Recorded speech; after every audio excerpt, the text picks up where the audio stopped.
All. In today's session, we are all going to learn about the questionnaire and the sampling design. So let's begin with the term that what is exact meaning of the questionnaire in research. So in simple sense, questionnaire is a research tools which are used by the researchers or individuals in mainly to collect the feedback from the specific group of people or associations of people or from any institutions or university. It consists of various questions on a relevant topic which has been opted by the researchers or they are willing to evaluate on it. So what the data which is being collected by the researcher, it mainly analyzed to come out relevant conclusions or the meaningful conclusions which are actually helpful or meaningful for the research purpose. A questionnaire is also a research tool which not only gather the qualitative or it also gather the quantitative information from various you can see samples or the respondents through a series of questions or prompts. It all the questions are included like the close-ended questions, open-ended questions, mainly to diversify a series of questions which comes to a meaningful information gathered by the researchers which are actually related to the research objectives. Questionnaires are also fundamental, which are mainly conduct for all those researchers who are conducting the marketing research. So what was exactly the meaning of the market research? The market research provides a mainly a depth insight about the consumer behavior, about their preferences, about their perceptions, about their taste and preferences, and more on.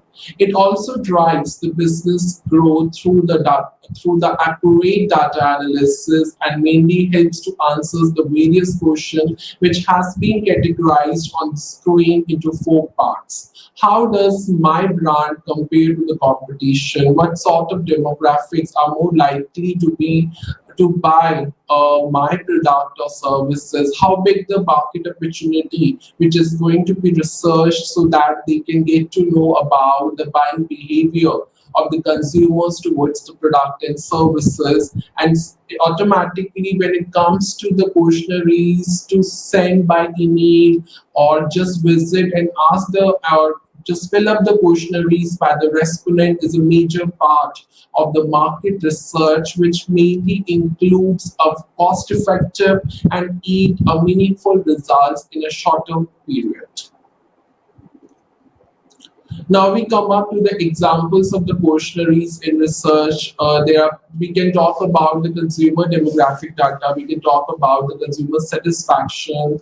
We can also talk about the consumer preferences as well. So when we talk about to gather the customer demographic data, so the main purpose of the researcher is to gather the main, you can say, social demographic data in order to collect the meaningful information from the selected group in the study. So the consumer or the customer demographic data could include the occupation, income, age, education, and so on, which are mainly beneficial for the researcher's study. There is also another example about collecting the consumer preferences totally based on the opinions or the views about the competitors' products in order to inform or in order to gather the marketing strategies and more related to the product development. So questionnaires gives your team or gives a researcher a better understanding of what actually your target customers value in products and brands they are actually love. So this information which mainly used to set up relevant strategies which are mainly ranging from the advertising to website user experiences as well. In other words, we can talk about the user experiences UX. So there is also another example about measuring the customer satisfaction. So to be into a successful business, a particular researcher must monitor your customers' satisfaction levels. So once they get to know about the satisfaction levels through the help of the questionnaires about gathering or about how they would measure or evaluate the customer satisfaction as well. So there are so many statistical tools, so many you can say questionnaires tools which we can or researcher could easily access the customer satisfaction, and ultimately it leads to protect the brand reputation. Next is employee experience is also been helpful in case of the questionnaires preparation. So employees are also plays a very significant role to any business, keeping them to motivate to become productive, which is an essential part for the business growth. So employee experience questionnaires also measure the employee how much the employee has been satisfied with the organization work culture and so more factors, and of course it also able to find out the improvement areas as well. And when we talk about the employee feedback, it also helps to create a more initiatives which ultimately leads to be more productive and of course increase the efficiency within the organization. So these are the four main elements that how the questionnaires could set up while considering these main four variables in the form of examples. Now we can come up to the benefits of using questionnaires in research. That what are, in other words, we can talk about what are the benefits of using the questionnaires method. The first one is it is very easy to scale because questionnaires can be easily distributed to the samples or to the audience to collect a large amount of data. And such scales is also enable the researchers to gather the more relevant customer feedback in the various geographical locations and to get the more diverse samples or to more diverse information from them. And ultimately it adds the value into a information or a data for a study. Next is we can talk about the efficiency as questionnaires are very much efficient means to conduct a research, and they can be created in minutes. They can be created you can say in a hour. So, and accordingly they will send online so that it will seem a seamless process for the researcher. So every information and data could come you can say online through the Excel sheet, and immediately they can go for an analyzing process. Next is less researcher basis. So questionnaires leave a very little room, or you can say have a less chances for the researcher errors or base as in ultimately in person or a virtual focus groups or any sort of interviews. Respondents answers the questions independently when it comes to the questionnaires, and of course, it are also influenced by the researcher if they might be mainly involved or engaged into a focus group and interview. So automatically, when we remove the researcher errors and base, it makes the questionnaires results more reliable and trustworthy for the study. Next is standardization. So the standardization is also plays a major role in the reliability of the questionnaires results. So whatever the results would come up into a meaningful way, it could be done through the structured questionnaires, and the structured questionnaires are very much important when we analyzing the quantitative data in the form of four main variables in like the customer's preferences, customer satisfaction, customer's social demographic data, and the customer's you can say experiences. So in this way, when the researcher conducts a structured questionnaires, it makes more reliable for the study. And immediately, if a researcher willing to ask some more varieties of questions related to the research objectives in the same order, so automatically it leads a consistency and the reliability in the data. Now we can come up to the next important section, that what is the survey questionnaire. So the survey questionnaire is all about to collect the data about the respondent opinions, their behavior, their characteristics. So survey questionnaires of course include the questions which are designed to get the detailed responses relevant to a particular survey research objectives. So a survey is a tool which could be used to collect the responses of the respondents in respect of various variables like behavior, their opinions, their characteristics, etc. So a survey questionnaire is also a purposive, you can see sample, which means to design to address a specific issue or objective or a question. And that's why if a particular country is facing an issue of poverty, then the automatically a survey questionnaire is required to prepare and distribute either online or offline or any source of platform, and accordingly we get to know the you can say detailed responses of the respondents regarding their behavior, regarding the opinion, and regarding the issues and concern on which the survey has been conducted. So now we can come up the difference between the surveys and the questionnaires. So questionnaire is all about a written set of questions, while a survey is all about a set of questions, and also includes the process of how the information is to be collected, aggregated, and analyzing the responses from those questions. So question is all about to prepare a set of questions, but survey is not only about to prepare a set of questions, but it also look into a process of collection, aggregation, and analyzing the responses from all those questions which has been designed to conduct a survey. So this is a basic difference, that how you can conclude the differences in the form of a tabulation. So individual, the first basis is individual questions. So of course, in both the you can say variables like survey and questionnaire, both are applicable. So individual questions are applicable in both you can say variables like survey and questionnaires. Next basis is delivery of questionnaires, but in survey, the delivery of questionnaire is much more approachable, but in questionnaire, it is not approachable at all.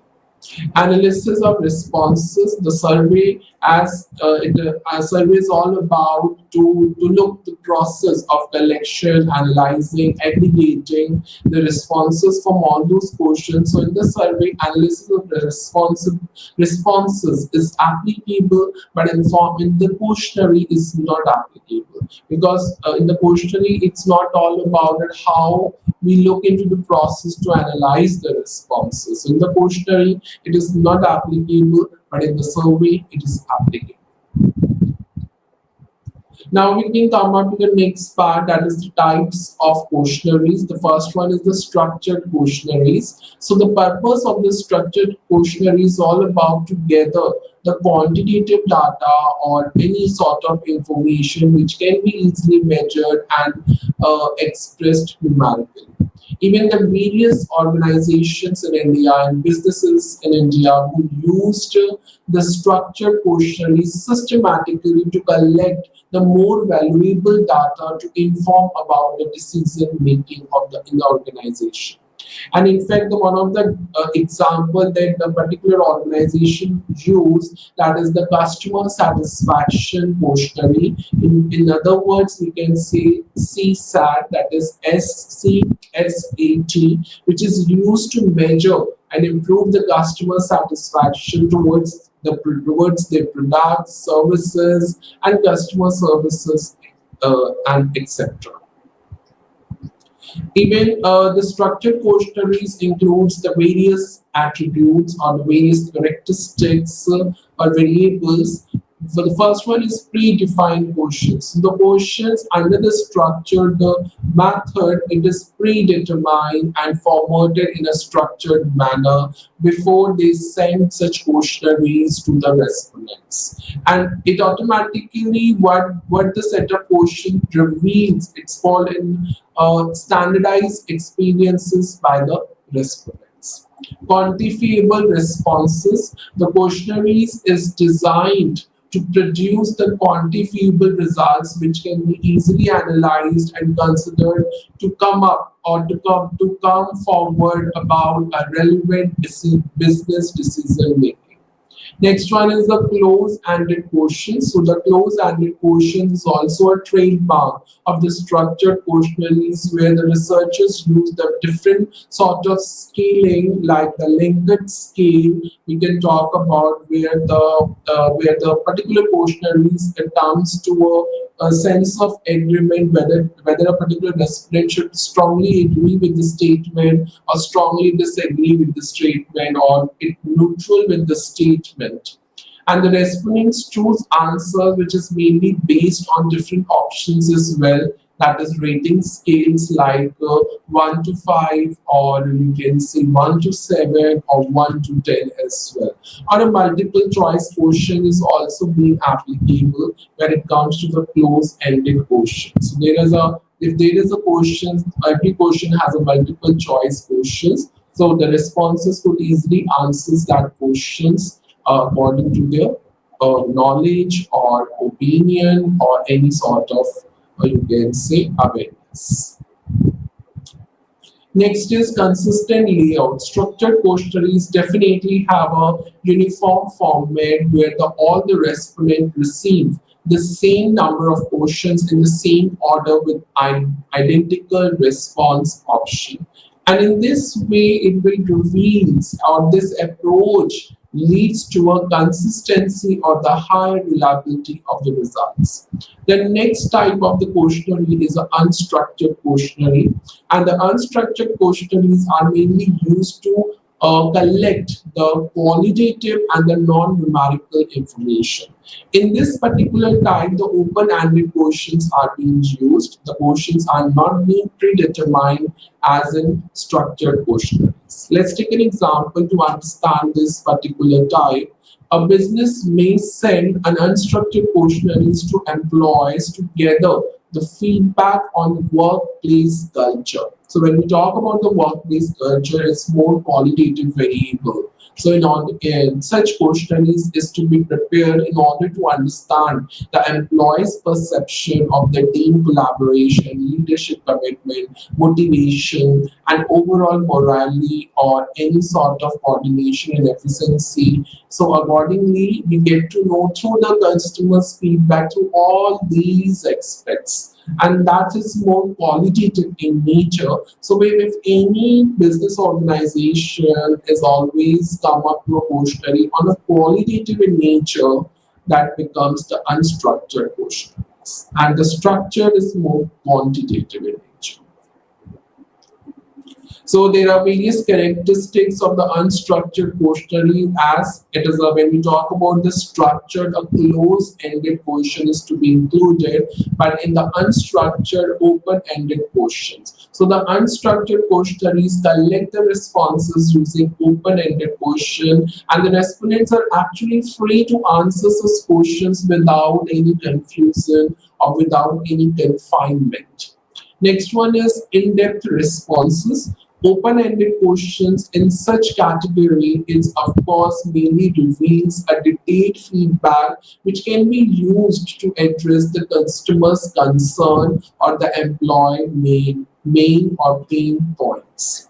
Next is flexibility. Flexibility is also a common theme of the unstructured questionnaire because the respondents are much more flexible in answering the question as it is an open space applicable. So whatever he would like to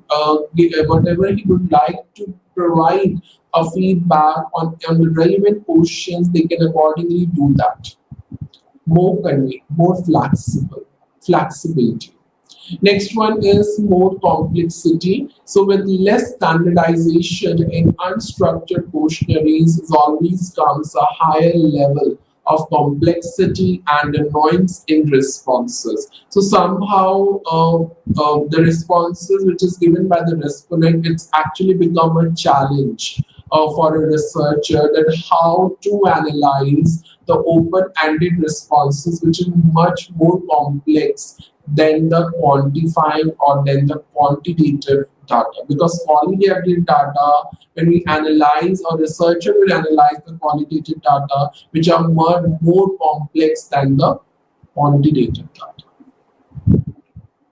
So next type is semi-structured questionnaire. It is a combination of structured and unstructured questionnaires. So it includes all those elements which is related to structured and unstructured questionnaires before come to a meaningful preparations of the you can say questionnaires. So business use a semi-structured questionnaire for the exploratory research, and this format of the semi of this category, it always allow the businesses to clean the quantitative and the qualitative data that ultimately improves the decision making process in the organization. So semi-structured questionnaires generally have the following characteristics.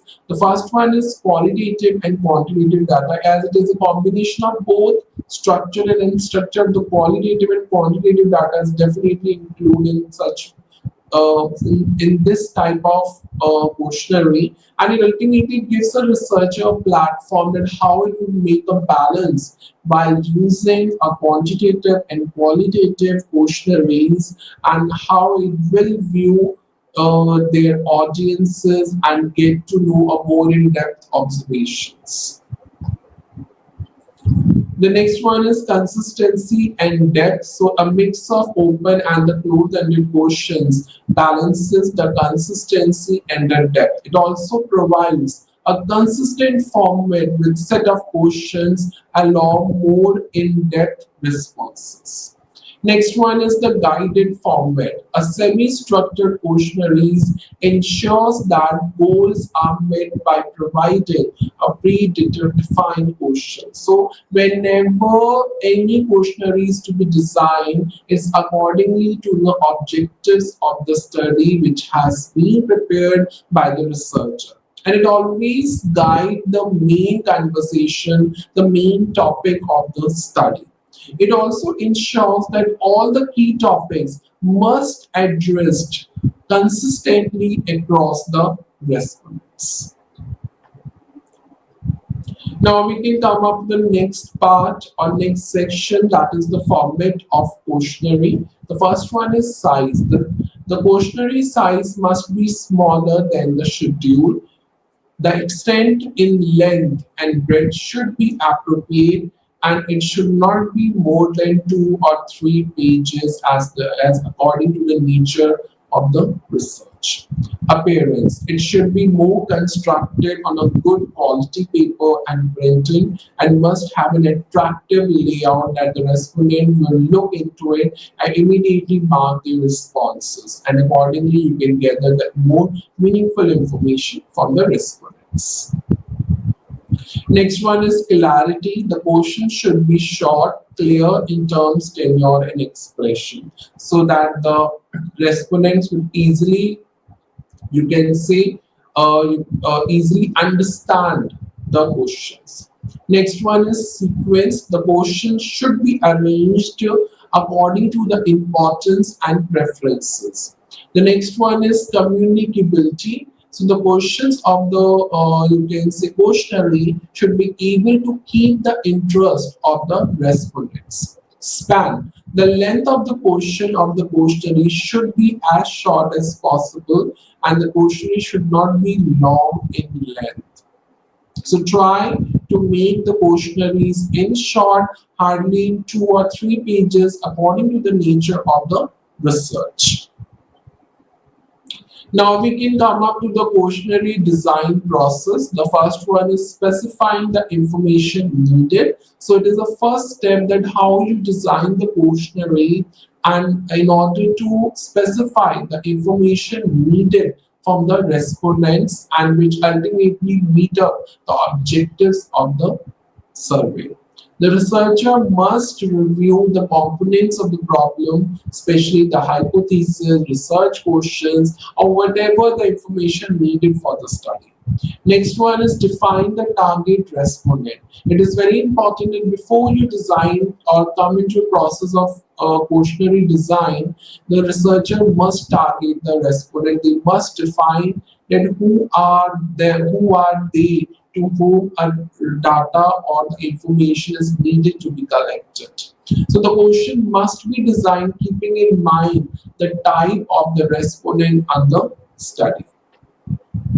Specify the type of interviewing method. Now the next step is what sort of method to be considered so that the researcher could reach to the respondent. So it could be the personal interviews, it could be the face-to-face interviews as well. So it depends upon the nature of the research. The researcher could opt either personal or face-to-face interviews. Next one is determine the content of individual questions. So once the information needed is specified, interviewing method has been determined, the next step is the content of the question. So researcher must decide that what should be included in the question so that it will contribute to a meaningful information which are actually needed to serve the purpose of the questionnaire or survey. Next is overcome respondent inability and unwillingness to answer. The researcher should not presume that the respondent can immediately provide the accurate responses to all the questions which has been given to them. So he must attempt to overcome the respondent inability or unwillingness to answer as well. So the questions should be designed in such a way or in terms of simple or a easy language so that it can be easily understood by each respondent. Next is decide on the question structure. The researcher must decide on the structure of the question. It could be unstructured or it could be, you can say, structured. Either that the question it could be an open-ended, should include the open-ended question or the close-ended question, etc. Next is determine the question wording. It is very important the words which is being used in the questionnaire or in the question or a set of questions which should be easily understood by the respondents. Next is determine the order of the questionnaire. It is very important to decide the sequence of the order of the questions which are going to be asked by the researcher. The opening questions are crucial in establishing the respondent involvement and rapport. So it is very important. The question must be interesting, and it should not be a threatening questions to which is be to them. So it should be a non-threatening and the easy question, the interesting question should be asked in a particular order from the respondents. Next one is identify the form and layout. The format and positioning and the spacing of the question has a significant impact on the results of the questionnaires and for a study. So the layout of the questionnaire must also include the self-administrative questionnaires. And the questionnaires must be divided into several parts and each part have a set of questions which automatically define the branches of the question, that these questions are actually related to this branch. So easily the respondent could understand or understood the you can say set of questions, and accordingly they could answer. Next one is reproduction of questionnaire. So if there is any issue or any quality it's needed to be maintained, so it could be either printed or you can say written. So accordingly, it's all about the appearance of the questionnaires. And the last one is the pre-testing. Pre-testing means testing the questionnaires on a few selected respondents or a small sample of actual respondents with the purpose of improving the questionnaire so that if any problems has been, you can say, came out, so it's easily to identify and eliminate such problems on an immediate basis. So all the aspects of the questionnaires must be tested, like the question content, the structure, the wording, the language, the form and layout, the instructions that should, and the question's difficulty level that should be tested while we getting the information from a selected respondents. So in this way, the pre-testing process would complete, and after all, it is very similar to those who are actually finally surveyed. So it is an end stage of the questionnaire design. So whether to get to know that whether the questionnaires are actually, we can say, accurate or facing any difficulty, and accordingly, the researcher could eliminate that difficulty or problem, and immediately we can pre-test and get the information and test the information whether the responses are actually accurate from received from the respondents or not. Now, the next section is fieldwork management. So, as a part of the research process, fieldwork management involves the actual collection of the primary data from the selected sample. It includes the various activities like designing the survey, selecting the sample, recruiting and retraining the manpower, field workers, or in other words, we could say, or ensure the data quality. And in this particular section, we could discuss the importance of managing the fieldwork and explore the essential aspects of the fieldwork management. So why the field work is important? In other words, what is the importance of managing the field work? The first reason is collecting the quality data. Field work management is very much important so that whatever the data has to be collected, it should be accurate without any errors. And it could be done through proper planning, supervision, or training, which ultimately help to minimize the errors in data collection.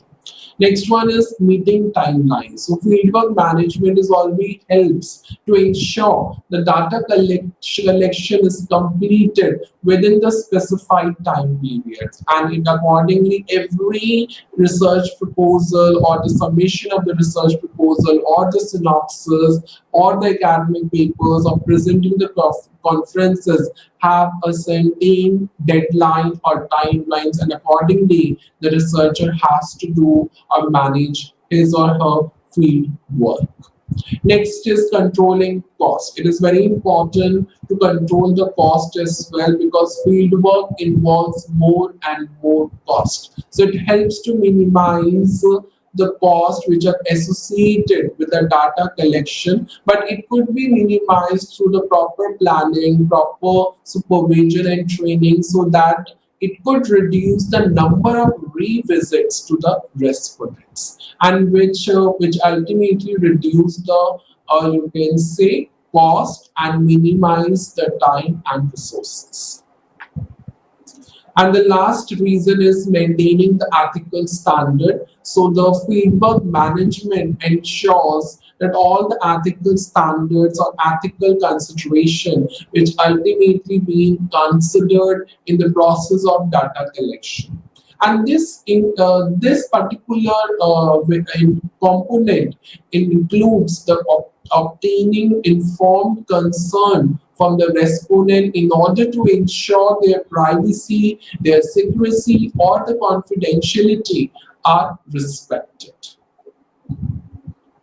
Now we can come up to the next section, essential aspects of the fieldwork management. The first one is we have the particular researcher, we have to design a survey. So the survey design is very critical to collect the accurate data. So it is mainly designed to collect the required information.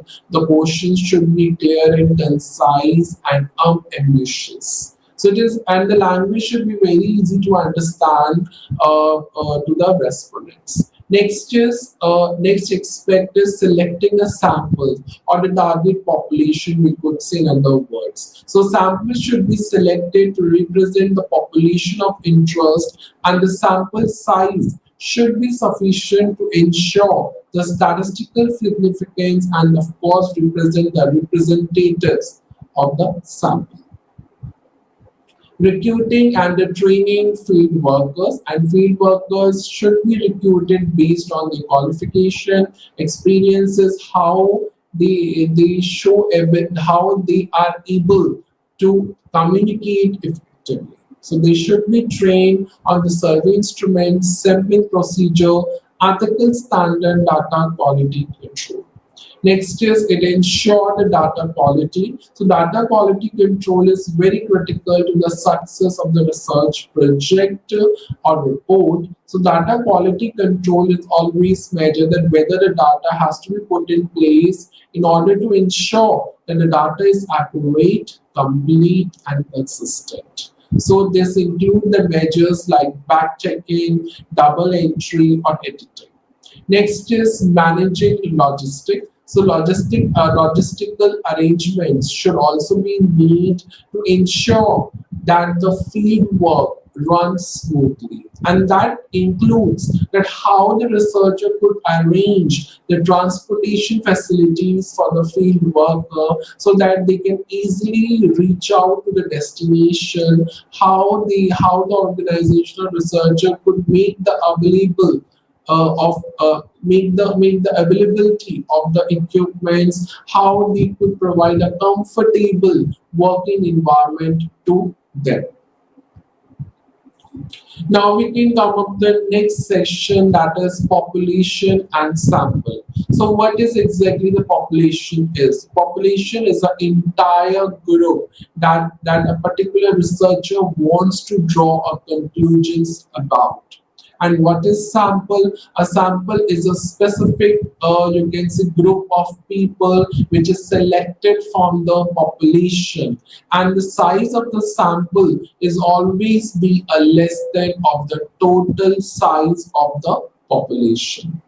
In research, population does not always refers to people because it means a grouping of a group which always consists the elements of anything a particular researcher want to study, want to analyze the objects or events or organizations, country, or any sort of specific organisms, etc. So in short, population is the entire group that a particular researcher wants to conclude anything. But the sample is a specific group which has been selected from the population itself. And that's what I said, the size of the population is always be a less than the total size of the population. Then what is the different, what is exactly the examples we need to consider so that we can distinguish between the population and sample. So when we talk about the population, we can take one of the example like advertisement for information technology jobs in the Netherlands. That is the example of the population. And now we come up to the sample, the top 50 search results for advertisements for IT jobs in the Netherlands on May 1st, 2024. So top 50 is a sample, but population is an entire group, that is all the IT jobs in the Netherlands.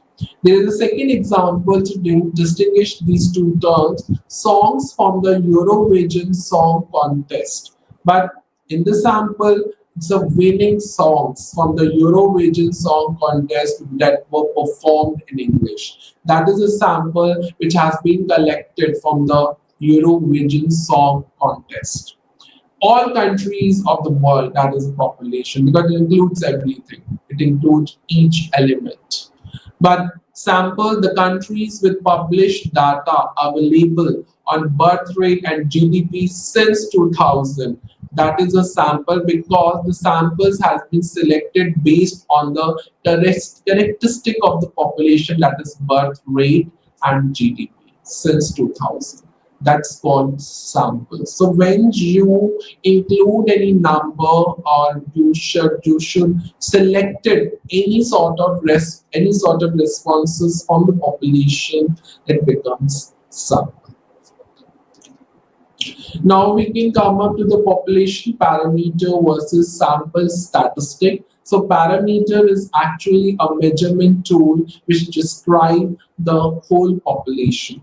And statistic is also a measurement tool that describes the sample. So there is a difference. When parameter, word will use to describe the whole population. But when we talk about the statistic, it describes the samples which has been used for the data collection process.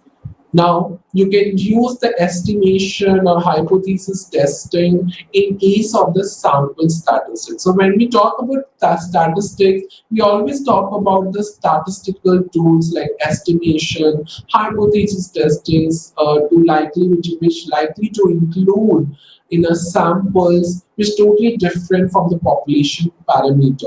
Because when we talk about statistic, we talk about samples, and samples totally different from the population.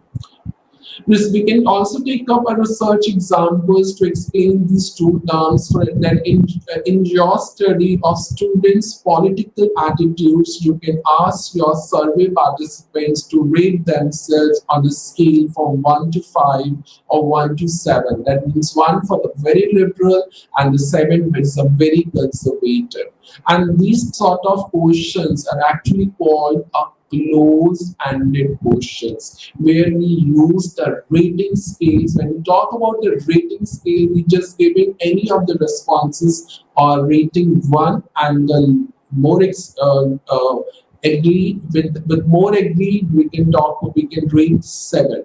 We can also use the rating Likert scales as well. You can strongly agree or disagree or strongly disagree with the statement. So this is how we can conduct a survey using a close-ended questions like rating scale. So in this way, a particular researcher can able to find that the most of your samples are liberal, the more and more respondent has been given the number 1 rating, and accordingly how we estimate the sample statistic, if we calculate based on the responses, the mean, the median, the mode, that is actually called the sample statistic. So we are using the tools of the statistics and we just measuring the responses quantitatively, like mean, median, mode, that's become sample statistics. And as I took an example where we have concluded to get to know the political attitudes, and we have designed the questionnaire in the form of the rating scale, and which has been shown on the screen, and we have to find out that find out from the samples of the responses of the samples of respondents that most of the samples or most of the respondents are liberal, and accordingly the mean rating, the mean score of the political attitude has been estimated, that is 3.2, and that's called sample statistic.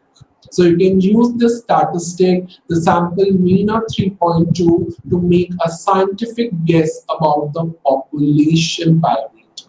Because as sample is to be selected from the population, but as we can talk about based on the sample, a particular guess or assumption could be made about the whole population.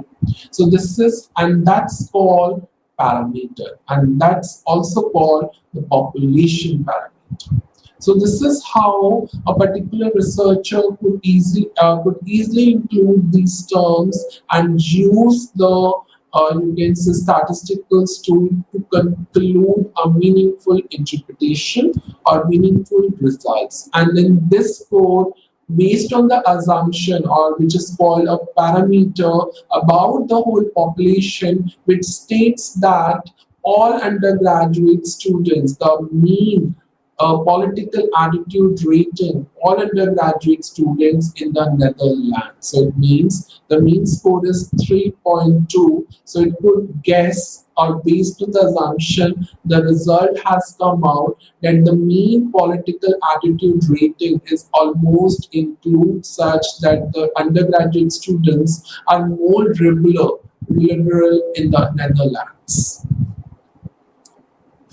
Next is census and sampling. So the census is a process of collecting data from every member of the population, but sampling is a process of collecting data from the subset of the population.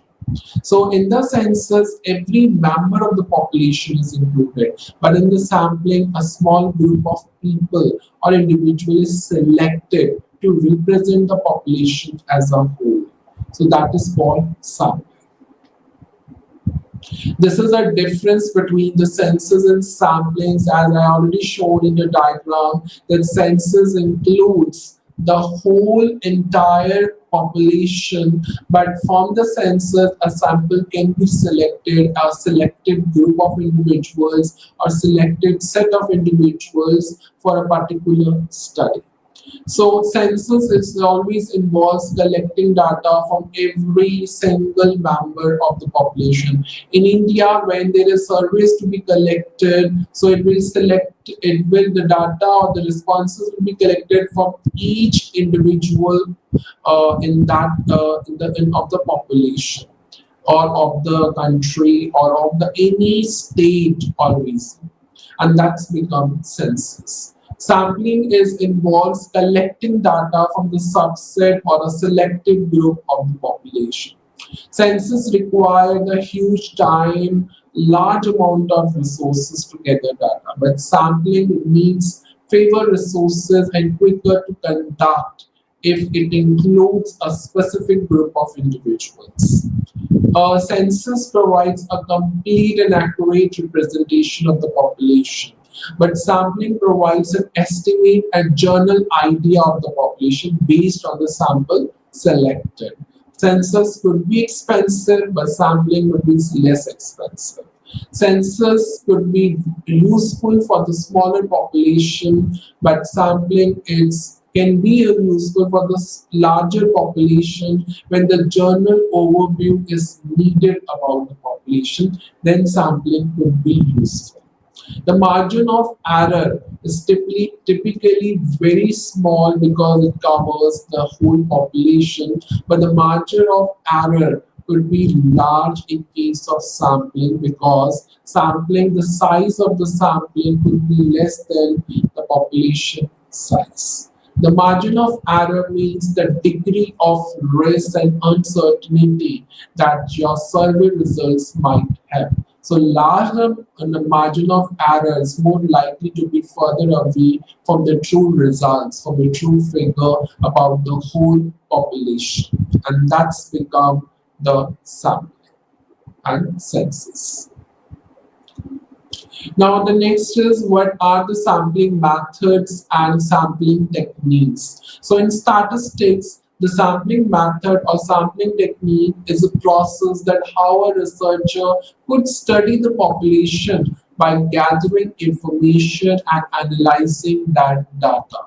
So, it is a basis of the data where the sample space it emerges.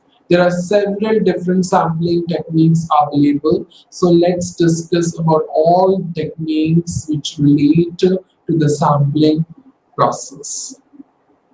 So this is a diagram which is sampling methods. It categorizes into two parts, probability sampling and the non-probability sampling. And probability sampling is categorized into four parts: simple random sampling, clustered sampling, systematic sampling, and stratified random sampling, whereas Non-probability sampling includes five parts: convenience sampling, consecutive sampling, quota sampling, purposive or judgmental sampling, and the snowball sampling.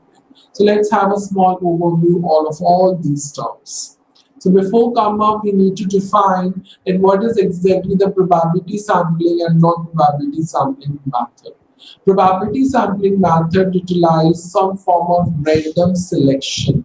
It means that all the eligible individuals have a chance of selecting the sample from the whole sample or from the whole population or sample space. That means only eligible candidates will have a chance to include in the study or have a chance to participate in the study which represent the whole population, which represent the population as a whole. So this method is more time consuming, very expensive and compared to the non-probability method. And the benefit of such method, it's guaranteed the sample that should represent the whole population. Non-probability sampling method is one of the technique or method which the researchers select the sample based on subjective judgment rather than random selection. They don't select randomly the individuals. They just select the sample based on their knowledge, based on their judgments, based on their you can say knowledgeable assessment. So in this method, not all the members of the population have a chance to participate in the study, but in the probability, all the eligible individuals have a chance to participate in the study. That is called the probability sampling technique. So probability sampling method. But in case of non-probability, you can say not all the members of the population have a chance to participate in the study. Next, we talk about the techniques, the methods of the random, you can say, probability sampling techniques. So the first method is simple random sampling. So in this method, every item of the population has an equal or likely chance of being selected in the sample. So the sample size is to be, and this method sample size is large and the item is chosen randomly. That's also called a representative sampling. So this method is also called a method of chance selection and the representative sampling. Suppose if we want to select a simple random sample of 200 students from the school, so we can assign a number to every student in the school database from 1 to 500 and use the random number generator to select a sample of 200 students. We just randomly select and using any equipment or any trick to select the 200 samples. Next is systematic sampling. So in the systematic sampling method, the items are selected from the target population by selecting the random selection method or process or selecting the other methods after fixed sample interval. That means a researcher will take a short break of digits or numbers between selecting the samples. So it is calculated by dividing the total population size by the desired population size. Suppose the names of 300 students of a school are sorted in the reverse alphabetical order. To select the sample in a systematic sampling method, we have choose some 15 students of randomly selecting a starting number, say 5. And from number 5 onwards, the number is selected on every 15th person from the sorted list, and we can end up with a sample of such students. So if the number starts with 5, then again we took up from 5 onwards. It could 15, then it could 30, it could 45, it could 60. So this is how whatever the number come up, that number and the individuals selected or sorted on that number will be selected for the samples or for the responses. Stratified sampling. In the stratified sampling, the total population is divided into smaller groups so that they can complete the whole sampling process. So the small group is formed based on a few characteristics in the population, and the statistician randomly select the sample in this method.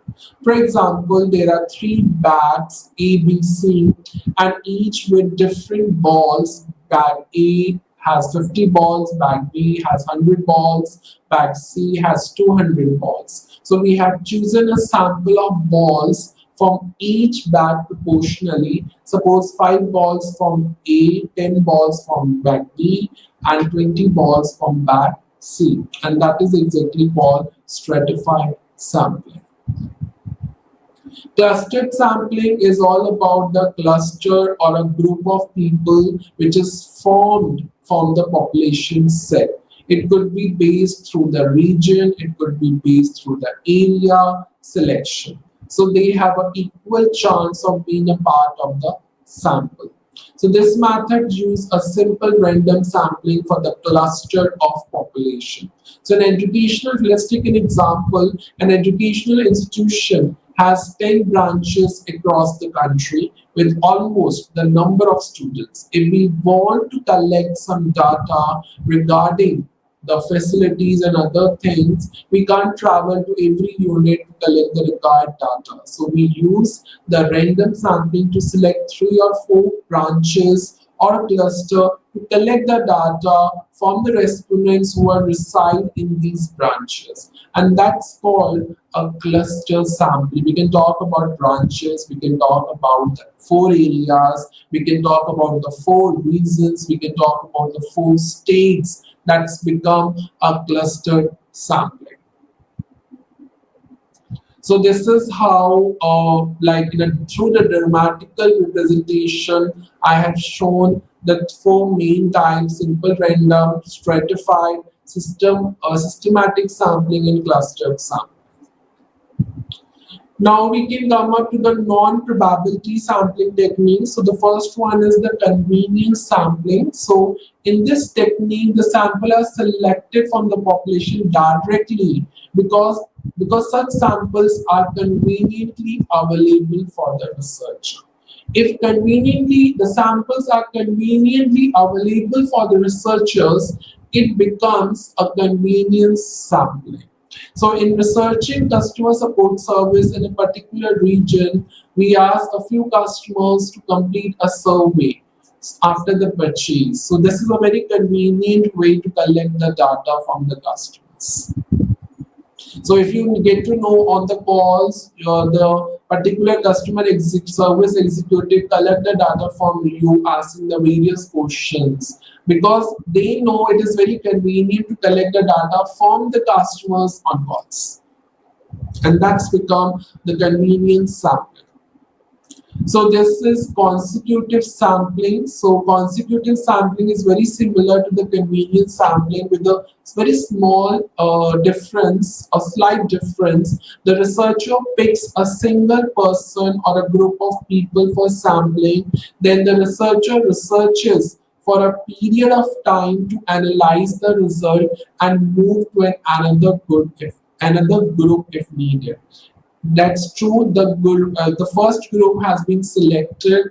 If the results are okay or good, then there is no need to be move on. Then if the results are not meaningful or less meaningful or slight meaningful, they move on to the another group if needed. It becomes a consecutive sampling. Next is quota sampling. So in the quota sampling, the researcher forms a sample that includes the individuals to represent the population based on the specific traits and qualities. So if the individuals, you can see the researcher quantify the qualify the list of the qualities of the population, and accordingly the researchers select the samples based on the qualities and some specific aspects or traits. So the researcher chooses the sample subsets that brings a useful collection of data that that generalize or represent the entire population. And that's called the quota sampling. Here we have already mentioned the example. So suppose a concerned university contains 10,000 students and can be taken as our population. We have to divide the population based on the categories, and that's become the quota sampling. Next is purposive or judgmental sampling. Purposive sampling, where the samples are selected only based on the researcher knowledge. That's become the purposive or judgmental sampling. In other words, we can also call it authoritative sampling as well. Then the last type of non-probability sampling is snowball sampling. Snowball sampling is also known as the chain reference sampling technique. In this method, sample has been selected based on the refer of another sample, and where the researcher could easily collect the data from the references of the samples. And in this way, each identified member of the population is asked to find the other samples units. And once they find the other samples units, the researchers collect the responses from that referred sample. And that's become the snowball sampling, which called a chain referral sampling. Through the samples will be collected through the references of the samples through a chain process. And those sampling units also belong to the same target population group. This is how these types are actually used in the real scenario, in the real setting when we research on the research topic, whether it's related to marketing, finance, logistic, operation. These types of sampling techniques or methods will be used in the research reports and project, and the various organizations who are conducting the researches, they are using these types about how which is told it on how it could collect the data based on the techniques, and what sort of sampling techniques will be used according to the objectives of the study. So this is how the researcher would use based on the objectives of the study.